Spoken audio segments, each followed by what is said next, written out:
What is going on, YouTube? PPS here for YouTube Play of the Day video, coming at you guys for the 28th Saturday video. College basketball exclusively today. Obviously, there's some NBA, but I don't really do too much NBA on weekends outside of Sundays, and just because the games are a little bit later there. But I actually really like this slate. I think we have a lot of good games to attack today. We've hit our last two college basketball spots. Obviously, NBA has been kind of struggling a little bit. Siakam last night, 28. I like the total. Obviously, the total flew up the board, but Siakam just didn't get it done. He just shot poorly, and that's what happens sometimes when we have those, right? Obviously, he got his, I think, 7 or 8 rebounds like we talked about, but only 21 points on the day. I want to make sure I get through this quick so you guys can get these in prior to the tip-off. I'm going to Mac for both plays. Obviously, you guys know Toledo will be a play of mine today. I want to talk about this a little bit here first. I'm going to talk about it here. First, want to make sure I show you guys the line here. Dude, this line has been getting absolutely smashed all morning. This morning, I grabbed this at 88.5.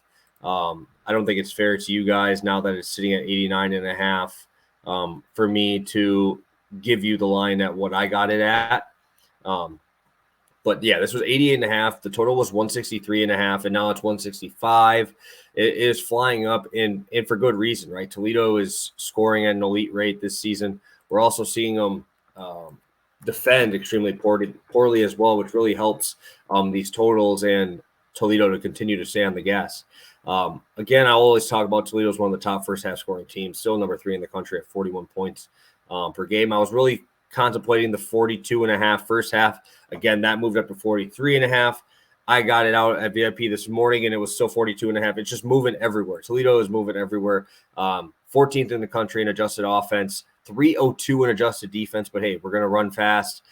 Sitting at 32nd in the country in terms of pace. Bowling Green, again, top 70 in pace, 67th overall. And their defense is terrible, right? 307, not as bad as Eastern Michigan. I think that was just a fluke game, and I expect them to bounce back here. They're just too good of a team to allow two very poor teams to stay with them and score with them, right? Toledo obviously had a scare there in that Eastern Michigan game, and honestly, I don't even know if I consider it Eastern Michigan. I really just consider it Imani Bates. That man went absolutely berserk on these guys. I haven't seen a single-handed performance like that in a long time. He scored like 20, I think it was 29, if I remember correctly, 29 straight points in that game, which was nuts. But I also wanted to talk about a little bit here was Toledo on Fridays and Saturdays have just been playing better. I think that might be a spot too, because you obviously don't have any class or anything like that, but 102 points against Western Michigan on a Friday, Saturday against Northern Illinois. We see them drop 84. Buffalo, they dropped 86. They're winning all these games pretty big. Midweek games are a little bit lower in terms of like the spread and how much they're winning by. But Bowling Green is extremely poor on both sides of the ball. I like the spread, but I really just like them to score. I think we see triple digits here, and I think we see it pretty easily. Obviously, Ray J. Dennis, Shoemate, these guys aren't going to have to defend that hard on that side. Their offense, Eastern Michigan and Bowling Green, back-to-back weeks of pretty poor offenses. But the thing is with pace here, I don't really think it has much of an issue. Toledo is too damn good. They're such a good team. And like I said, they're good coached. They're well coached. And you just had a game against a team that you should not be close with. And then they end up obviously staying pretty close there. So I think they only won by like 5, and there was like a 21-point spread in that one. So obviously I expect Toledo to have a huge bounce back day. I expect them to get to triple digits. I don't know if they offer alt lines for college totals, but I do like that spot a lot. And I know I just shit on this team for talking about how they're not that great offensively, but they're playing Miami of Ohio today. We're going to Eastern Michigan. First half over 72.5. Again, let me pull up my screen here so you guys can see where we're finding these.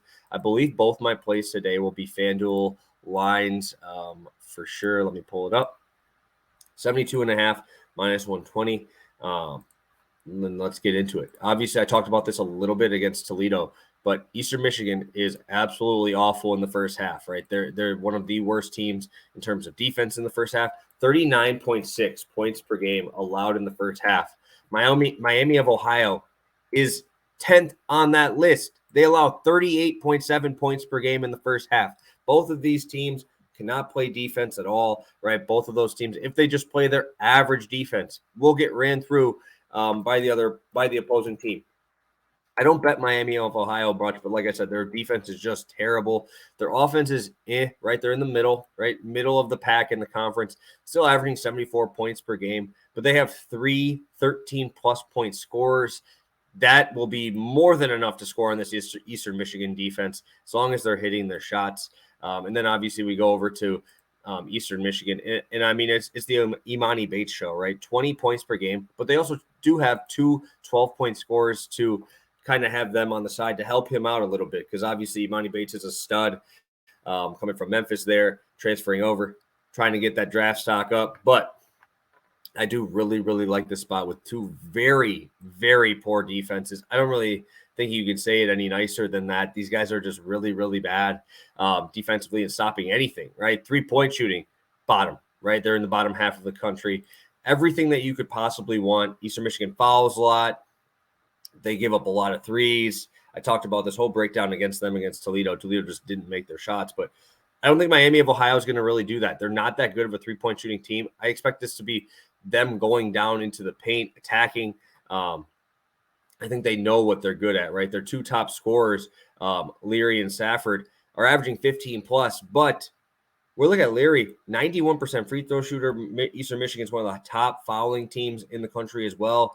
I think we just see points galore in this game. I like the first half just because we've seen how bad they are in the first half. And we saw in the Toledo game it kind of slow up in those first 5 minutes of the second half of the game. So I trust that first half a little bit more than I trust the full game. And I like backing these overs in these conference games on Saturdays. I think that those are the spots, especially in the MAC, in the WCC. Those are the conferences I like to attack here for these overs in these spots. So love both of them today. Obviously, my wagon team in Toledo, team total over 89.5, and then Eastern Michigan first half over 72.5 there. So obviously, NBA is not going the way we want to on the play of the day video. So we've hit back-to-back. Let's go for 4 straight here. Toledo and Eastern Michigan to come through for us in some action basketball today.